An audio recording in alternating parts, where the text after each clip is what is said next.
तो आइए अब बात करते हैं बैलेंस्ड केमिकल इक्वेशन की। तो हम बैलेंस्ड केमिकल इक्वेशन किसे कहेंगे? अब मान लीजिए हम लोगों ने एक लिया जिंक, उसमें सल्फ्यूरिक एसिड में ऐड किया, हमें क्या मिलता है? Zinc sulphate plus hydrogen gas.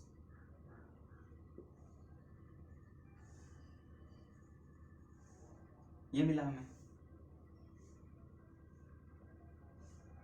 तो अब इसका अगर हम स्केलेटल फॉर्मूला लिखते हैं, यानी कि इसे सिंबल्स के, तो जिंक को लिखेंगे Zn plus sulphuric acid H2SO4, और रिएक्शन के बाद हमें क्या मिला? ZnSO4 प्लस H2, ये मिला हमें रिएक्शन के बाद। तो अब एक चीज देखते हैं, according to law of conservation of mass, mass neither be created nor be destroyed in a chemical reaction. मतलब कि जितने एलिमेंट्स इधर हैं, जितने एलिमेंट्स हमने रिएक्शन से पहले लिए थे, रिएक्शन के बाद जो प्रोडक्ट बना, ये लेफ्ट साइड में रिएक्टेंट होता है हमारे, और राइट साइड में प्रोडक्ट्स होते हैं। तो हमने जितने रिएक्टेंट्स लिए और उसमें जितने एलिमेंट्स या आइटम्स हैं, हमारे प्रोडक्ट्स में भी उतने ही एलिमेंट्स या आइटम्स होंगे, क्योंकि ये चेंज नहीं होता है कभी।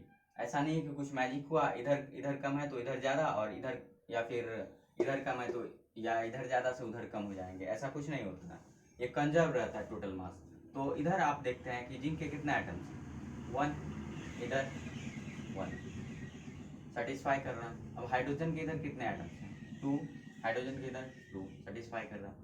बट मतलब सल्फर के इधर 1 तो इधर भी 1, ऑक्सीजन के 4 तो इधर भी 4। अब देखिए जितने एलिमेंट्स या आइटम्स इधर हैं, सेम नंबर ऑफ एलिमेंट्स और आइटम्स इधर भी हैं, यानी कि लेफ्ट साइड और राइट साइड में एरो के सेम नंबर ऑफ एटम्स हैं, यानी कि ये एक बैलेंस्ड केमिकल इक्वेशन है। अब एक एग्जांपल लेते हैं अनबैलेंस्ड का। ये है अनबैलेंस्ड का एक एग्जांपल लेते हैं।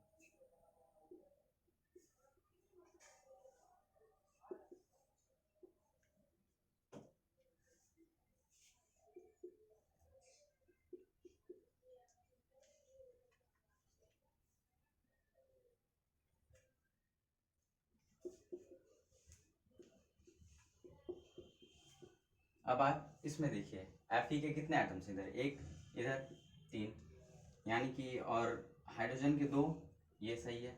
इधर ऑक्सीजन के 1, बट ऑक्सीजन के इधर 4 एटम्स हैं, यानी कि ये जो है लॉ ऑफ कंजर्वेशन ऑफ मास को वायलेट कर रहा है। तो अब हमें क्या करना होगा? इसे बैलेंस्ड करना होगा कि वो इस रूल को वायलेट ना करे और रूल को फॉलो करे सही से। तो उसके लिए हम क्या करेंगे? अब देखिए आप इधर Fe के 1 एटम है और इधर 3 एटम्स हैं। तो अब क्या करेंगे? हम चाहते हैं या तो प्रोडक्ट में से एटम्स कम हो जाए इसके बराबर, या इधर हम ज़्यादा आइटम्स ऐड कर दें जिससे कि ये दोनों जो है सेटिस्फाई कर दे केमिकल इक्वेशन को। तो हम यहाँ अगर इसे 3 से मल्टीप्लाई कर दें तो ये 3 आइटम्स हुए, इधर भी 3 आइटम्स हो गए। यहाँ हाइड्रोजन के 2 आइटम्स हैं, यहाँ भी 2 आइटम है, यानी ये सेटिस्फाई कर रहा। बट यहाँ ऑक्सीजन का 1 आइटम है, इधर 4 है।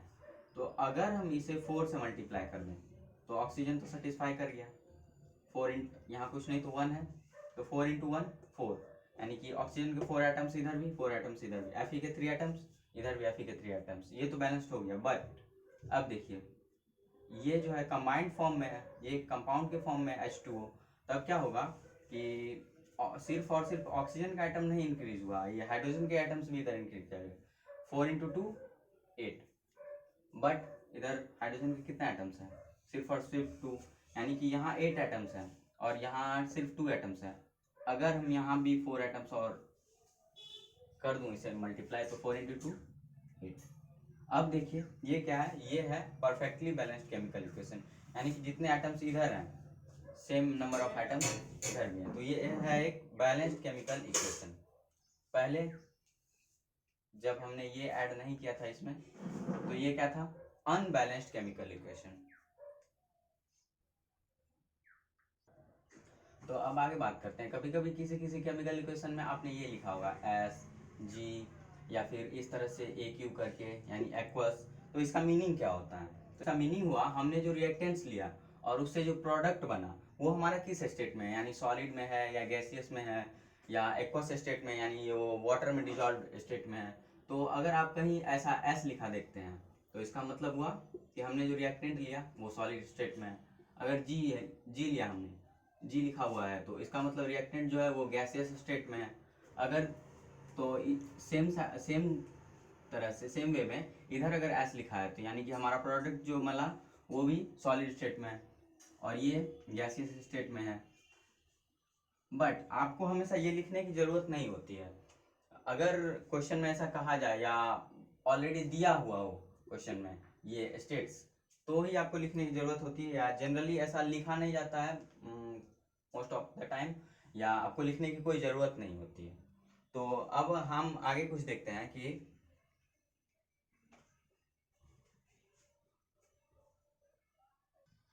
कभी कभी किसी केमिकल इक्वेशन को कराने के लिए हमें उसे अलग से एनर्जी प्रोवाइड करनी होती है या कोई कैटलिस्ट प्रोवाइड कराना होता है, जिसके बिना वो केमिकल रिएक्शन स्टार्ट नहीं हो सकता है।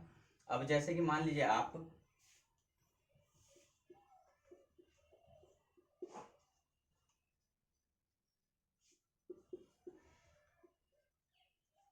आपने ये दो रिएक्टेंट्स लिए और इसमें अगर हम, और इसका प्रोडक्ट क्या बना,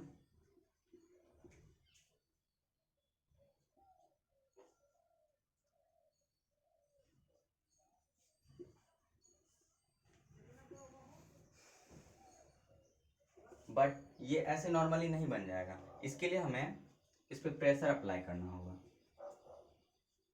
अप्रॉक्स इतना प्रेशर अप्लाई करना पड़ता है।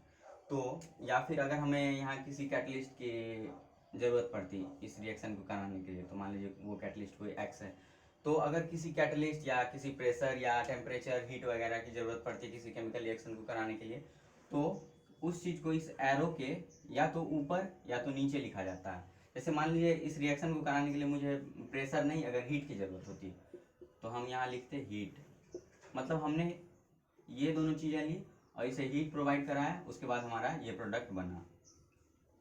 तो मतलब किसी भी कैटलिस्ट या हीट या किसी भी तरह की एक्सटर्नल जो प्रोसेस को फास्ट करने के लिए या स्लो करने के लिए या उस प्रोसेस को कराने के लिए एक्सटर्नल कुछ प्रोवाइड किया जाता है उस केमिकल इक्वेशन के दौरान, तो वो जो है इस एरो के ऊपर या तो नीचे लिखा जाता है।